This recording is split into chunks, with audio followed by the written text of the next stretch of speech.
आज का टॉपिक है which is the best investment for beginners. काफ़ी सारे कमेंट्स क्वेश्चन पूछे जाते हैं, ईटीएफ में करूं, इंडेक्स में करूं, एक्टिव फंड में करूं। कभी भी ये चीज़ ध्यान रखिए, एक साल का रिटर्न देख के आपको इन्वेस्ट नहीं करना है, लंबे समय का इन्वेस्ट करके वो देखना है और एईएम देखना है।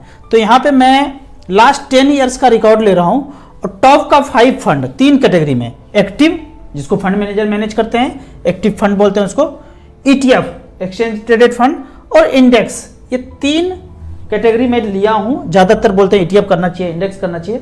मैं जीवन भर अभी तक एक्टिव फंड किया हूं, तो उसमें से टॉप 5 का मैं यहाँ पे रिटर्न दिखा रहा हूं आपको। यहाँ हम StarSIP.in में गए और पहला ऑल इक्विटी सेलेक्ट किया, जो फंड मैनेजर मैनेज करते हैं। ऑटोमेटिक कंप्यूटराइज नहीं होता है, इंडेक्स जो है कंप्यूटराइज है, वहाँ पे कोई फंड मैनेजर नहीं है, उसको पैसिव फंड बोलते हैं। यहाँ पे फंड मैनेजर है तो उसको एक्टिवली मैनेज फंड बोलते हैं। तो ऑल इक्विटी सेलेक्ट किया। लास्ट 10 ईयर्स 10 लाख रुपया किसी ने रखा था, तो निपॉन इंडिया ने रिटर्न 30% का दिया और 1 करोड़ 41 लाख कर दिया। 27% के रेट से SBI स्मॉल कैप ने 1 करोड़ 16 लाख किया। तो इस तरह से करके 30%, 27%, 26%, 25%, 24% इस तरह का रिटर्न यहाँ पे देखने के लिए मिलता है। तो यहाँ पे हमने लिखा एक्टिव फंड में 30, 27, 26, 25, 24 टॉप 5 का रिटर्न इसने ये दिया। तो अब मैं दूसरा कैटेगरी है ईटीएफ। यदि मैं ईटीएफ का बात करूं तो मोतीलाल ओसवाल टॉप पे है 19%, इसको मैं 20 मानता हूं, 20, 19, 14, 14, 14। तो ये टॉप 5 का यहाँ पे लिया, तो ईटीएफ में माना 20, 19, 14, 14, 14। उसी तरह इंडेक्स में 15, 14, 14, 14, 14 टॉप 5 का रिटर्न दिया है इंडेक्स में।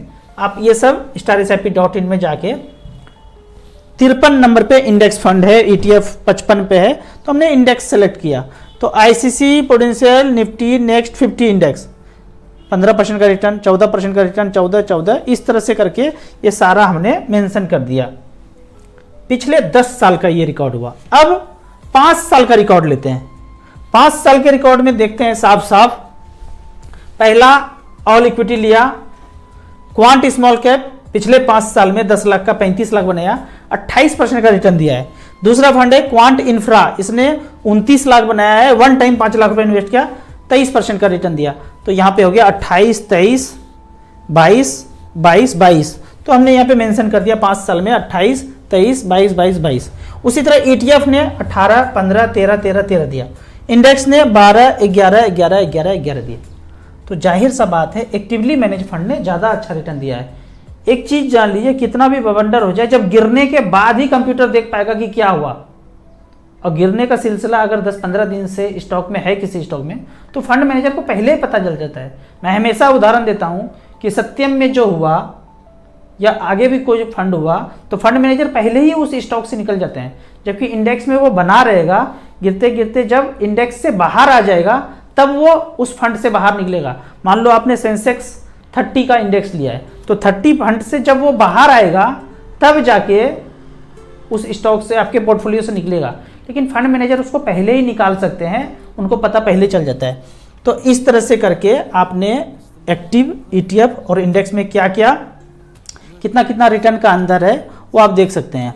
अब यहाँ पे मैं कहता हूँ कि ऑल टाइप ऑफ इन्वेस्टर को आपको एक ही सिलेक्ट करना है। अगर आपके पास 10 से 15 साल से ज़्यादा समय है तो आप स्मॉल कैप में पैसा लगाते जाइए, लगाते जाइए, लगाते जाइए। यहाँ पे मैं पहले भी बताया हूँ, अभी भी बताता हूँ, टोटल मार्केट में लगभग 5200 कंपनी है, लिस्टेड कंपनी, जहाँ पे स्टॉक में ट्रेडिंग होता है। तो 100 कंपनी को तो बुल्लू चिप बोल दिया, लार्ज कैप, 50 को बोल दिया मिड कैप। कैप मतलब कैपिटल, ये वाला कैप नहीं, टोपी नहीं, कैप मतलब कैपिटल, पैसा, किसके पास सबसे ज्यादा पैसा है। तो टॉप 100 को बोल दिया लार्ज कैप, उसके बाद 150 को बोल दिया मिड कैप, बाकी सब जो बच गया स्मॉल कैप बोल दीजिए, नया नया अंग्रेजी माइक्रो कैप बोल दीजिए, सब लगभग 5000 कंपनी हो गया स्मॉल कैप। तो फंड मैनेजर के पास कितना अपॉर्चुनिटी है स्मॉल कैप में पैसा इन्वेस्ट करने के लिए।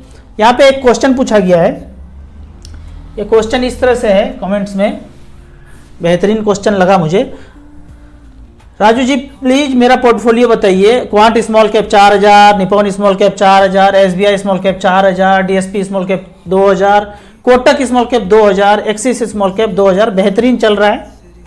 HDFC मिड कैप ताबड़तोड़ फंड 4,000 रुपये per month. Quant mid cap बेहतरीन फंड 2,000 रुपये per month. Axis mid cap 2,000। मेरा एज 26 है। टोटल इन्होंने 26,000 रुपये पर मंथ का पोर्टफोलियो बनाया। 26 साल के एज में 26,000 रुपये पर मंथ, बेहतरीन शुरुआत है। 5 करोड़ रुपया का टारगेट कब तक पूरा हो जाएगा? तो 5 करोड़ का टारगेट है तो इसको कैलकुलेट करना सीख जाइए। हमने SIP के सेक्शन में गए StarSIP.in पे 26,000 रुपये पर मंथ 25 साल तक भूले भटके 13% का रिटर्न मिले तो 78 लाख जमा होगा, 5 करोड़ 90 लाख बन जाएगा 26,000 रुपये पर मंथ। पर यदि गलती से ये 15% का रिटर्न दे, मिड कैप स्मॉल कैप में आप लगाए हैं, और यदि 20 साल में देखा जाए तो पैसा बन जाता है लगभग 4 करोड़ रुपया, 3 करोड़ 94 लाख रुपया। अगर इसको 22 साल कर दें तो देख लेते हैं, वो सब कुछ अपने आप करना है। 5 करोड़ 38 लाख हो गया। 5 करोड़ का टारगेट था, एकदम दूरदृष्टि पक्का इरादा, होगा ही होगा। हमने कभी नहीं सोचा कि मेरे पास 1-2 करोड़ रुपया नहीं होगा, कभी सोचा ही नहीं। वो खोपड़ी में कैलकुलेट कर लिया, 15,000, 15 साल, 15%। ये देखिए 15,000, 15 साल, 15% हो जाता है, मिल जाता है। सबको मिला, हमें भी मिल जाएगा, 1 करोड़ रुपया हो गया। अगर मैं वही bank, post office, safe, safer, safest, दादाजी का, बाबूजी का सब बात मानते रहता और कुछ अध्ययन नहीं करता, खोपड़ी का ब्लूटूथ ऑन नहीं करता, तो 47-48 लाख रुपया वो होता, जो इन्फ्लेशन के बराबर, महंगाई के बराबर पैसा है। उस महंगाई से थोड़ा सा ज़्यादा पैसा हमारे पास बच गया। किसी के भी ज़िंदगी में जीवन तो जी ही रहे अच्छे से। 50 लाख रुपया खर्च किया और 50 लाख रुपया बुढ़ापे में सरप्लस बच गया।